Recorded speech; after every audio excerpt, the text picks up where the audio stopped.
teman-teman semua, kembali lagi dengan aku. Di video kali ini kita bakalan bahas tentang soal wawancara. Karena udah lama banget kita ngebahas soal wawancara ya. Dan sebelum ke videonya, jangan lupa di like, comment, subscribe, dan nyalakan lonceng notifikasinya supaya kalian gak ketinggalan video terbaru dari aku. Oke, kita tanpa lama-lama langsung aja ke soalnya. Nah ini dia ada 5 soal wawancara ya. Jadi kita langsung aja baca soalnya bareng-bareng.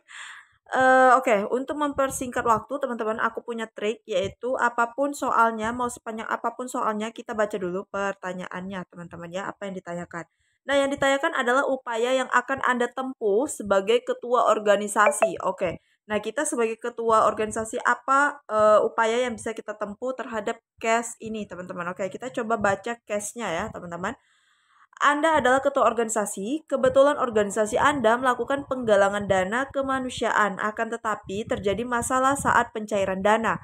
Bendahara organisasi melakukan penggelapan dana kemanusiaan. Anda dan rekan lain sudah berupaya menempuh jalur diskusi dan penyelesaian secara baik-baik. Tapi teman Anda malah bersikap kurang kooperatif karena dia menghindar untuk bertanggung jawab. Dia bahkan sempat menghilang beberapa waktu tanpa diketahui keberadaannya.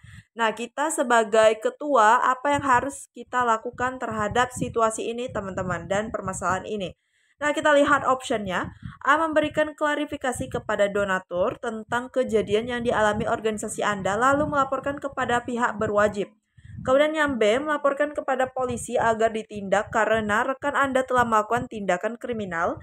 C. Berupaya menyelesaikan secara pribadi dengan memberikan ultimatum kepada yang bersangkutan. D. Menyimpan rapat-rapat apa yang terjadi selama tidak ada yang protes.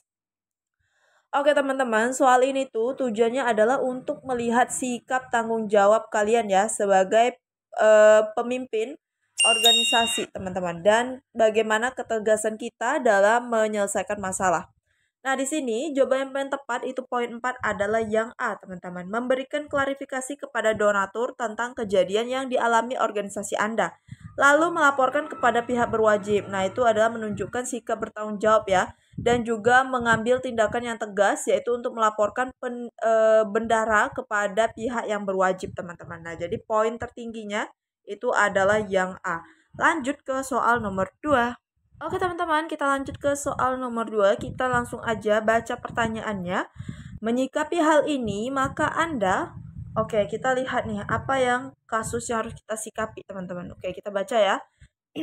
Anda adalah seorang tokoh yang berperan di masyarakat. Ketika terjadi peristiwa kemanusiaan yang menimpa Palestina, Anda berinisiatif melakukan penggalangan dana bantuan untuk Palestina. Ternyata tanpa diduga terkumpul dana hingga miliaran rupiah. Seorang aktivis menyoroti kegiatan Anda dengan menggiring opini publik bahwa dana dari hasil donasi sebaiknya dipertanyakan kejelasan penyalurannya.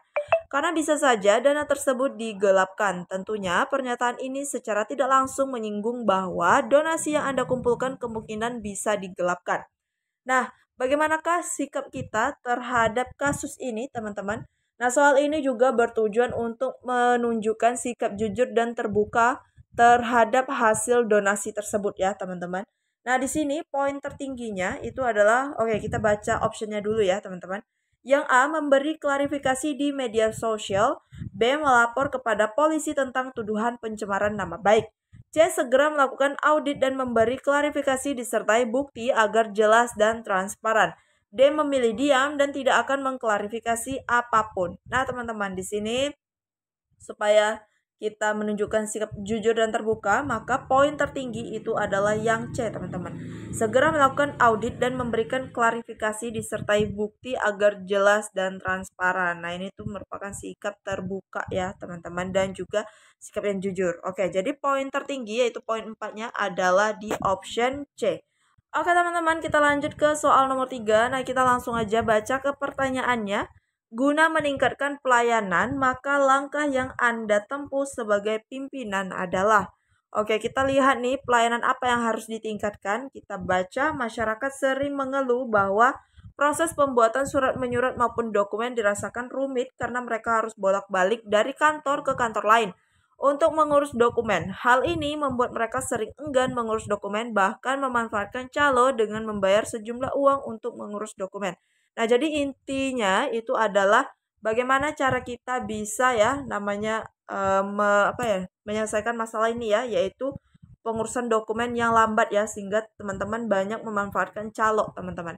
Nah, di sini kita lihat optionnya. A. Menggalangkan antrian secara online. B. Bekerja sama dengan ahli IT agar proses pembuatan dokumen bisa dilakukan secara online.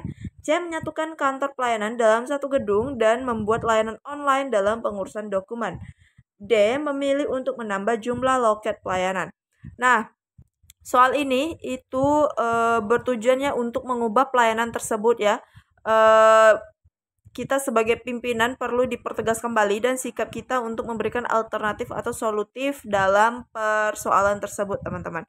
Nah, karena kita cari jawaban yang sangat benar-benar solutif ya, teman-teman, yaitu yang C, yang menyatukan kantor pelayanan dalam satu gedung dan membuat layanan online dalam pengurusan dokumen. Nah, kalau sudah ada pelayanan online ini jadi lebih gampang dan lebih praktis ya teman-teman. Jadi orang-orang nggak perlu lagi datang ke kantor, hanya di websitenya aja dan pengurusan dokumen tersebut selesai teman-teman. Mungkin untuk mengambil dokumen secara fisik bisa datang ke kantor teman-teman ya. Nah, jadi di sini sikap yang mampu menunjukkan tanggung jawab kita sebagai pimpinan ya, yaitu dengan cara menyatukan pelayanan satu gedung ya, atau satu pintu dan membuat layanan online dan pengurusan dokumen teman-teman. Nah, ini merupakan solusi yang sangat berguna ya. Jadi poin tertingginya adalah yang C. Oke, lanjut ke soal nomor 4.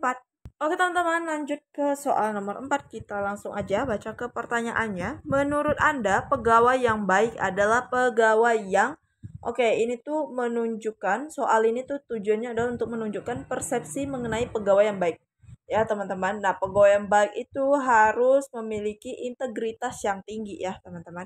Nah, jadi di sini kita baca dulu optionnya. A. Melayani masyarakat dengan sepenuh hati. B. Profesional dan jujur dalam bekerja. C. Senang membantu mereka yang sedang kesusahan. D. Bekerja untuk memenuhi kebutuhan keluarga. Nah, di sini jawaban yang paling tepat itu adalah yang B, poin 4-nya, profesional dan jujur dalam bekerja. Nah, melakukan pekerjaan dengan profesional dan jujur itu sikap yang harus dimiliki ya, teman-teman. Karena apa? Karena untuk menunjangnya suatu keberhasilan untuk mencapai tujuan perusahaan yang diharapkan, teman-teman ya. Jadi profesional dan jujur itu adalah kunci utamanya, teman-teman ya.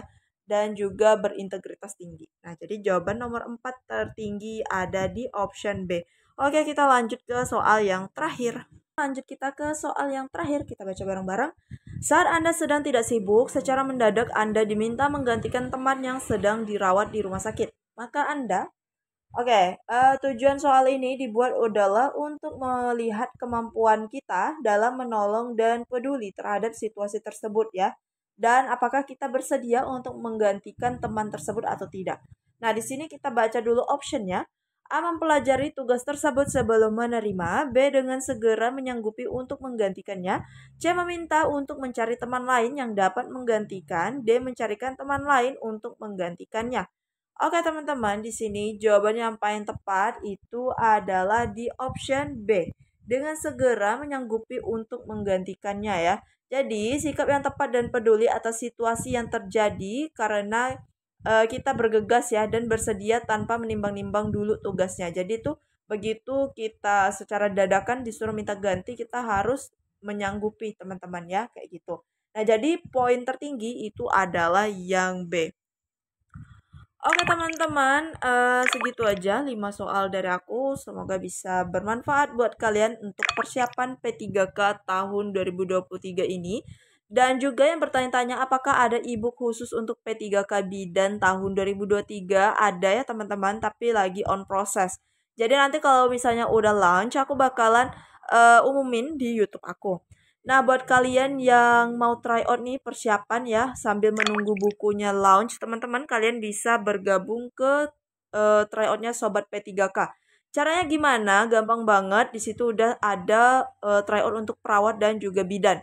Mungkin yang jurusan lain bakalan coming soon ya teman-teman. Dan linknya sudah aku cantumin di description box aku. Jadi tinggal diklik aja link tersebut.